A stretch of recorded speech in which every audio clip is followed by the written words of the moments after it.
নমস্কার, কেমন আছেন সবাই? সাথী লাইফস্টাইলে আপনাদের আরও একবার স্বাগত জানাই। তো আজকের দিনটা ছিল 8ই মার্চ, মানে মহাশিবরাত্রি।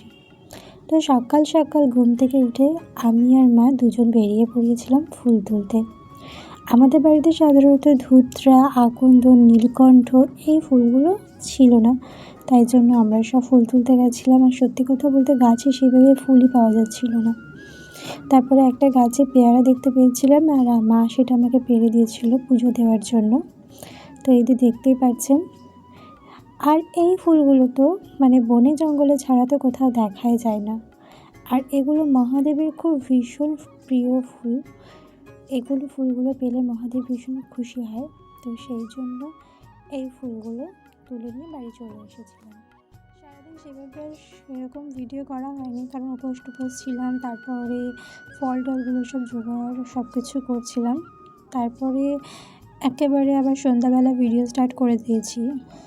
আর সকালবেলা একবার স্নান করে নিলেও যেহেতু পুজো, সেই জন্য আমি সন্ধ্যার দিকে আরেকবার স্নান করে নিয়েছিলাম।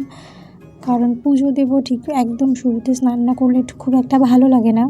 আর পুজো তো 8টা থেকে শুরু হচ্ছে, তো সেই জন্য আমি স্নান টান করে নিয়েছিলাম। তারপরে ফল কাটতে বসে গেছিলাম। আমি ফল খুব একটা ভালো কাটতে পারি না, তারপরও যেহেতু নিজে আমি উপোস করেছি, নিজে পুজো দেবো, মাকে বললাম মা তোমার দরকার নেই, আমি নিজেই কেটে নিচ্ছি।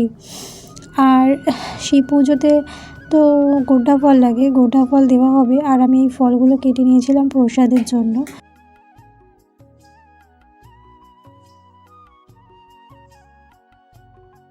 তো আমার এখানে ফল কাটা প্রায় কমপ্লিট, দেখতে পাচ্ছ এখানে গোটা ফল, কাটা ফল, ফুল সবই আছে। তারপরে আমি চলে যাব রেডি হতে, কারণ প্রায় 7টা বেজে গেছে। 8টার সময় ঠাকুরমশাই চলে আসবে।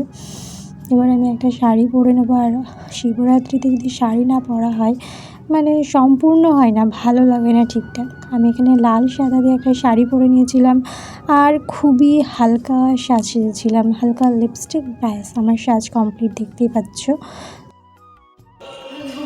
আজকে আমাদের শিবরাত্রির উপোস রাত 8টা থেকে শুরু হয়েছে।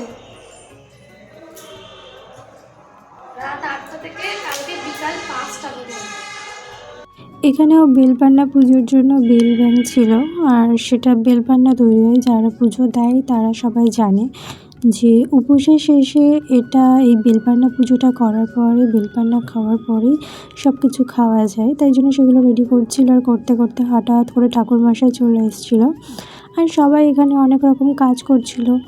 আর আমি তাই জন্য বলছিলাম যে আমাকে কিছু কাজ করতে দেওয়া হোক, কারণ দাঁড়িয়ে থাকতে ভালো লাগছিল না। তাই জন্য রিয়া আমাকে বললো বেশ তাহলে তুই চন্দনটা বাট, কারণ চন্দন বাটা ছাড়া আর সব কাজই কমপ্লিট হয়ে গেছে, সব গোছানো হয়ে গেছে। তাই আমি বললাম ঠিক আছে তাহলে আমি চন্দনটাই বেটে নিই। আমি চন্দন বাটছিলাম, আর ওদিকে ওরা ওদের মতো করে কাজ করে নিচ্ছিল।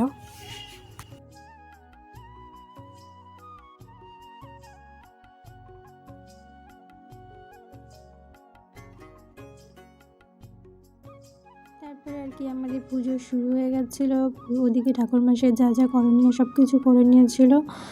আর তারপরে আমরা জল ঢালতে গেছিলাম। এখানে এক এক করে করা হচ্ছিলো বলে বারবার উঠছিলাম আর বারবার আসছিলাম, কারণ প্রথমে দুধ দিয়ে স্নান করানো হয়েছিল, তারপরে দই, তারপরে ঘি, মধু, দেন সবার শেষে গঙ্গার জল, দুধ, ডাব, ঘি, মধু সব কিছু মিক্সড করে তারপরে আমাদের জল ঢালা হয়েছিল।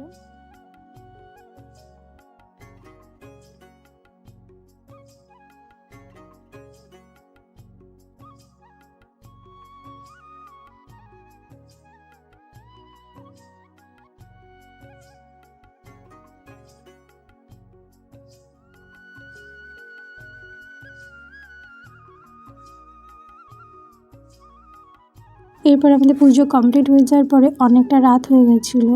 আর আমার বাড়ি থেকে ওর বাড়ি খুব একটা বেশি দূর না, তারপরেও ও আমাকে বাড়ি অবধি ছাড়তে গেছিলো। আর আজকের ভিডিওটা আমি এখানেই শেষ করে দিচ্ছি। ভালো লাগলে লাইক, কমেন্ট, শেয়ার, সাবস্ক্রাইব অবশ্যই করো। তো টাটা, বাই বাই।